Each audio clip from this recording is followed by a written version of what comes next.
My story isn't over yet, the divorce is still unfolding, and the property division is underway. My wife, Jennifer, and I have been married for 27 years. We built a life together and raised 3 kids. Our oldest, David, is 25, our middle daughter, Emily, just turned 20, and then there's our little surprise, Lily, who's only 5 years old. I'm 50 now, and Jennifer is 47. When Lily was born, I was 45, and Jennifer was 42. I'm in pretty good shape for a guy my age, no belly, no bald spots, nothing of the sort. In fact, my hair is still thick, though it's mostly gone gray now. People tell me it doesn't take away from my looks. My wife used to say the same thing, and so did our friends. I know I still get attention from women, but I've never let that go to my head. I don't smoke, I rarely drink, and as for my physical health, everything's in working order, if you get my drift. I'm not trying to brag, it's just the truth. Up until this whole mess exploded, things between Jennifer and me were solid, at least from my point of view. Sex was never a problem for us, it was regular, frequent, and satisfying. Most of the time, it happened in the mornings, you know, when the body's rested, and energy is high. And it wasn't monotonous either. We were open about what we liked, and we never had any unspoken rules or off-limits topics in the bedroom. Throughout our entire marriage, I never once cheated on Jennifer. That's not to say I didn't have women before her, because I did. But when I met Jennifer, that was it. She became everything to me, my partner, my family, my home. Besides, I've always been a bit particular, not someone who could just chase after anyone. With Jennifer, it was different, she was mine. I loved her completely. I knew her body like the back of my hand, and I knew what made her happy. She knew me just as well, too. In 27 years, she never once gave me a reason to doubt her, not until now. We had plans for this summer, it would have been our 27th wedding anniversary. I was thinking about taking her to Cyprus for a vacation, a chance to relax and celebrate everything we'd been through. But then, of course, the pandemic hit, and everything got put on hold. I didn't think much of it at the time, it was just a minor inconvenience compared to what happened next. Then February came. And out of nowhere, I got hit with something that felt like a sledgehammer to the face, like someone had smashed me into a concrete wall and then backed over me with a truck. It was so painfully cliché I still can't believe it happened, an office romance. As the story goes, it started back in December, during some corporate holiday party. I don't know if that's true or not, and honestly, at this point, it doesn't even matter. What I do know is that the guy in question is 41, which makes him 6 years younger than Jennifer. He's married, has a 14-year-old daughter, and holds a slightly higher position than Jennifer did, or, as I like to think of her now, my soon-to-be ex-wife. How did I find out? Well, her own co-workers turned her in. I don't know whether it was jealousy, spite, or someone trying to eliminate competition, but it doesn't really change the facts. Apparently, the two of them got caught during the holiday party, right in his office. I didn't see this firsthand, of course. No, what I got was a video. Someone filmed them through a half-open office door, clearly in a rush to be alone together, and clearly not thinking straight. The video came to me from an unknown number. I'll never forget the first moment I watched it, I could feel every drop of blood drain from my head. My first instinct? To go after her. I'm not proud of it, but I wanted to completely lose it. Thankfully, Jennifer wasn't home at the time. I've never laid a hand on her in anger, not once in my life, and I didn't plan to start. Once I calmed down enough to think straight, I had to ask myself, what now? Go after the guy? Show up at his office and punch him in the face? That wasn't going to fix anything. I decided to deal with him later. First, I had to figure out how to protect myself. The one thing I knew for sure was that there was no going back from this. I couldn't stay married to her, not after this betrayal.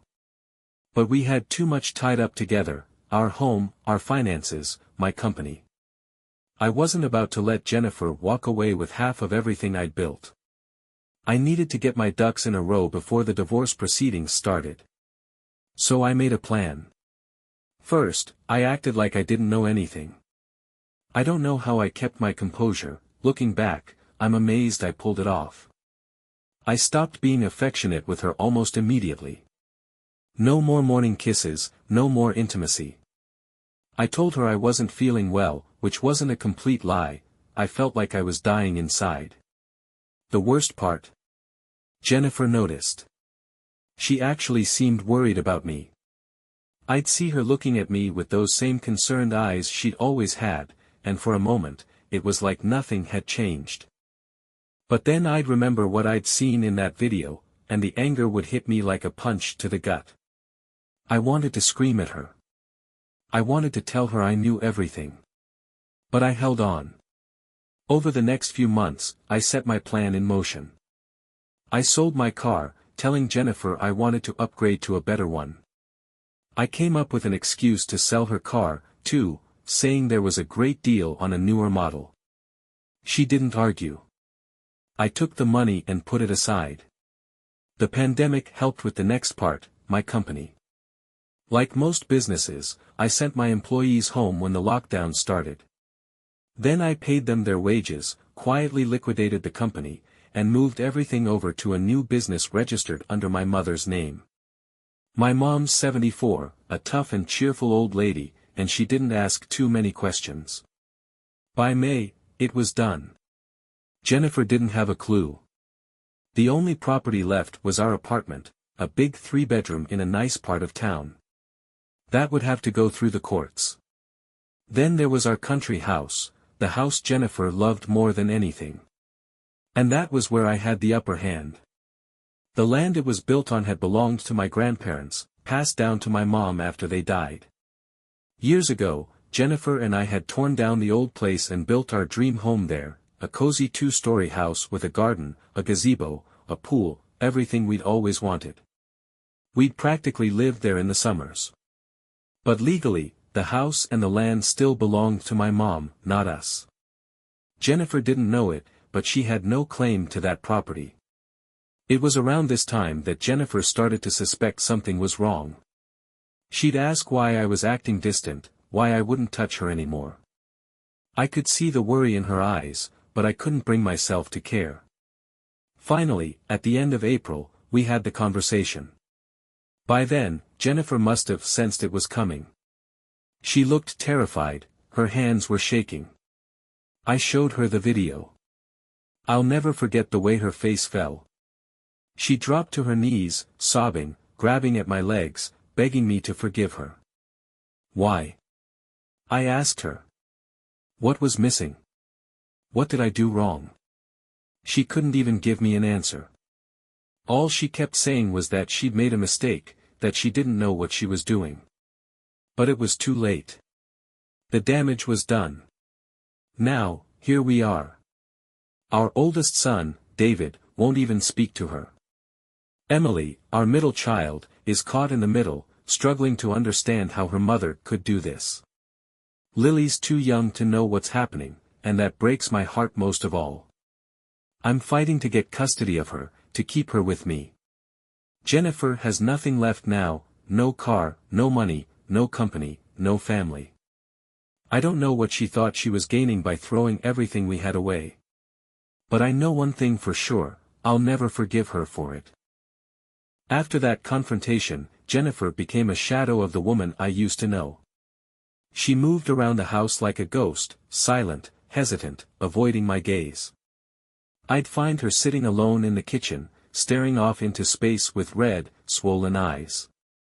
Part of me almost felt sorry for her, but the anger always came rushing back. How could she do this to me? To us? I couldn't understand it. I'd wake up in the mornings and look at her, curled up on the far edge of the bed, as if she were trying to make herself invisible. I'd wonder what she was thinking, but I didn't care enough to ask. My mind was too preoccupied with what came next, finalizing the divorce, securing custody of Lily, and making sure I protected what was left of my life. David, our oldest, was furious when he found out. He's always been close to me, and when I showed him the video, he couldn't even look at Jennifer. He packed his things and moved out almost immediately, refusing to speak to her. Emily, on the other hand, was torn. She's always been empathetic, too much so, if you ask me. She wanted to be angry with Jennifer, but at the same time, she kept asking questions I couldn't answer. Dad, what if she's really sorry? What if it was just a stupid mistake? Don't you think she deserves a second chance? Every time Emily asked those questions, I felt like I was losing my mind. How could she not see how badly her mother had destroyed everything we built? I didn't blame Emily, she was just trying to make sense of it all. But I had no patience for Jennifer's excuses, and I wasn't going to let anyone convince me otherwise. The hardest part, though, was Lily. She was too little to understand why her parents weren't smiling at each other anymore, why the house felt so cold and tense. She'd come running into my arms, her tiny face lighting up with that beautiful smile of hers, and for a few minutes, I'd forget about the betrayal, the anger, the pain. But then she'd ask questions in that innocent voice of hers. Daddy, why is Mommy sad all the time? Are you and Mommy mad at each other? Why don't you kiss Mommy good morning anymore? Those questions cut deeper than any knife. I didn't have the heart to tell her the truth. How could I? She's 5 years old. All I could do was hold her close and promise her everything would be okay. At this point, I knew I had to move forward with the divorce. I reached out to a lawyer, a guy David recommended, and started laying out the details of what I wanted. My priorities were clear, I wanted full custody of Lily, I wanted to keep the apartment, and I wasn't going to let Jennifer take a penny from my company or the country house. My lawyer listened carefully, nodding as he scribbled notes. We'll make sure she doesn't get more than she deserves, he said. But be prepared, this might get ugly. It's already ugly, I told him. Jennifer, of course, wasn't going to go down without a fight. A week after I filed for divorce, she hired a lawyer of her own. When I found out, I wasn't surprised, I expected her to fight for her share of what we built. But what did surprise me was how quickly she tried to play the victim. She started telling friends and family that I'd turned into some kind of cold, unfeeling monster overnight, as if she hadn't brought this on herself. She told people I was trying to punish her and take everything away out of spite. I couldn't believe it. After everything she'd done, she still had the nerve to paint me as the villain. I wanted to scream the truth from the rooftops, to show everyone the video, to tell them exactly what kind of woman she'd turned out to be. But I didn't. I kept my mouth shut and let my lawyer handle it. I didn't need to prove anything to anyone. I knew the truth, and that was enough for me. The weeks dragged on, and the tension in the house became unbearable. Jennifer and I barely spoke, except when it came to Lily. Even then, our conversations were short and clipped, like two strangers forced to share the same space. I could see how much it hurt her, but I didn't care. In my mind, she'd made her choice the moment she stepped into that office with him. But the worst part was knowing how much Lily would suffer because of all this. She didn't deserve it. None of the kids did. And that, more than anything else, is what made me hate Jennifer the most, because in the end, it wasn't just me she betrayed. It was all of us. The days after Jennifer hired her lawyer were some of the most stressful I've ever experienced. My lawyer had warned me to brace myself, but I didn't expect how relentless the back and forth would be. Every day, it felt like I was fighting for my life. Jennifer's lawyer pushed for half of everything, our apartment, any assets from my company, and even a stake in the country house, which I thought was untouchable. I couldn't believe the audacity. That house had nothing to do with her, it was my family's land, my grandparents' legacy. I was livid. I sat across from my lawyer one afternoon as we combed through documents. She's going for everything, he said, shaking his head. She knows about the house now. How? It's not even in my name. She's claiming you've been hiding assets, he explained, sliding a thick stack of papers toward me. Her lawyer is asking the court to investigate any transfers or shell businesses. I could feel my blood boiling as I flipped through the pages. I'd been so careful. The company was gone. The money was moved. And the house? Legally, it belonged to my mom. There was nothing Jennifer could do about it. But that didn't stop her from trying. For the first time, I realized just how ugly this was going to get. Jennifer wasn't just fighting for herself, she was out to ruin me. It wasn't enough for her to take what she thought she deserved, she wanted to tear apart everything I'd worked for. I sat there, staring at the pile of paperwork, and I felt something I hadn't felt in a long time, fear. What if she succeeded? What if, somehow, she managed to take Lily away from me? I couldn't let that happen. I wouldn't let it happen. I went home that night, more exhausted than I'd ever been. The house was quiet, but the tension in the air was thick. Jennifer was sitting in the living room, staring at her phone, probably texting her lawyer. She didn't look up when I walked in. I didn't say a word. Lily came running to me a few minutes later, her little feet pattering on the wooden floor. I scooped her up in my arms, kissed her cheek, and held her close. She wrapped her arms around my neck and whispered, "I love you, Daddy." That moment reminded me why I was fighting so hard. This wasn't just about property or money, this was about my daughter. I wasn't going to let Jennifer take her from me. I didn't care what it took. Over the next few weeks, the battle escalated. Jennifer's lawyer began questioning my financial moves, trying to dig into the company liquidation. My lawyer assured me we'd done everything by the book, but the stress was starting to wear me down. I'd lie awake at night, staring at the ceiling, running through worst-case scenarios in my head. At the same time, Jennifer seemed to be unraveling. She looked thinner, paler, and more anxious every day. She stopped trying to talk to me altogether, which was a relief in some ways. But it was also unsettling. I didn't know what she was thinking, and that made me nervous. Then, one afternoon, I got a call from my lawyer. "You're not going to believe this," he said. "Jennifer's lawyer just filed for temporary spousal support." "What? Spousal support?" I nearly shouted into the phone. "She's trying to take money from me now. She's claiming you're the one who's left her with nothing," he explained. "Since you've been liquidating assets and cutting her off financially, she's asking the court for temporary support until the divorce is finalized." I couldn't believe what I was hearing. Jennifer was the one who had destroyed our marriage. She was the one who betrayed me. And now, she was playing the victim, trying to squeeze even more out of me. I felt like I was losing my mind. I hung up the phone, sat down at the kitchen table, and put my head in my hands. How had it come to this?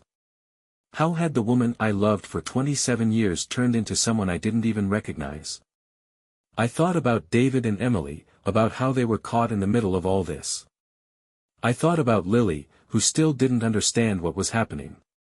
And then I thought about Jennifer, sitting across from me at the mediation table, fighting tooth and nail to take everything I'd worked for. I couldn't let her win. I wouldn't. The months dragged on, each day feeling like an uphill battle. My lawyer continued to fend off Jennifer's demands, and I held my ground, determined to protect what was left of my life. There was no room for compromise, I'd already given her 27 years. I refused to give her 1 second more than necessary. In court, Jennifer looked like a shadow of the woman I married. Her clothes hung looser than before, her face pale and drawn, her hair pulled back like she didn't care anymore. I couldn't tell if it was guilt eating away at her, or if this was part of her lawyer's plan to play the victim. Either way, it didn't work on me. My anger hadn't faded, it had calcified into something harder, something colder. She looked at me a few times during the proceedings, as if searching for the man she once knew. But that man was gone. Whatever love I had for her was buried beneath the rubble of betrayal. David sat beside me in the courtroom every day, his loyalty unshakable. When Jennifer glanced his way, he wouldn't even look at her. I knew it hurt her, but she had no one to blame but herself. Emily came a few times too, her face tight with worry, torn between her parents. I hated that she had to carry this burden, but what could I do? As for Lily, she was my anchor. Every time I felt like I couldn't take another step forward, I thought of her. I had to win, for her. The breakthrough finally came one afternoon, after weeks of legal battles. Jennifer's lawyer made a critical misstep, pushing too hard on the issue of the country house. My lawyer, sharp as ever, seized the opportunity. He presented documents proving the land had been in my family for generations and couldn't legally be claimed in the divorce. Jennifer's lawyer looked deflated, realizing the fight over the house was lost. I sat back in my chair, breathing a little easier for the first time in months. Jennifer must have known she was losing ground, too. For the first time in a long while, she looked at me, not with anger, but with something else. Regret. The next day, Jennifer's lawyer approached mine with a settlement proposal. She wanted out. My lawyer laid the terms in front of me. She would forfeit any claim to the company and the country house, and in return, I'd agree to a 50-50 split of the apartment and a reasonable visitation schedule for Lily. I stared at the papers for a long time. Part of me wanted to fight until there was nothing left of her claim to anything. But another part of me, the part that was tired, the part that just wanted this nightmare to end, knew it was time. I looked at my lawyer and nodded. Make it happen, I said. The final hearing came and went like a blur. The judge approved the settlement, and just like that, the divorce was finalized. Jennifer and I were no longer husband and wife. Afterward, we stood outside the courthouse, a few feet apart. She looked at me with tears in her eyes. I could tell she wanted to say something, but the words never came. Instead, she whispered, "I'm sorry," so softly I almost didn't hear it. I didn't respond. I just walked away.